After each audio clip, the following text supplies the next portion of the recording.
Beranjak ke informasi berikutnya, Kepolisian Sektor Pleret, Purwakarta, Jawa Barat sudah mengetahui identitas terduga pelaku pembunuhan seorang siswi SMP yang jasadnya ditemukan di selokan Kampung Bojongloa.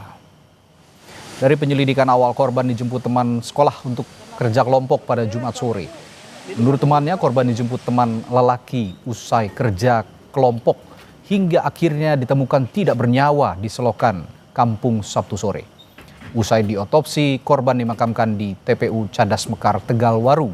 Kapolsek Pleret bilang, hasil penyelidikan dan pemeriksaan saksi, polisi telah mengantongi nama terduga pelaku.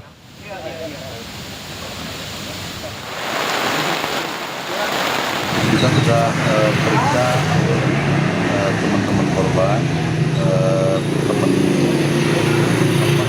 belajar bersamanya, kemudian pihak keluarga, dan beberapa saksi yang mudah-mudahan bisa mengarah ke orang yang terakhir berhubungan dengan korban.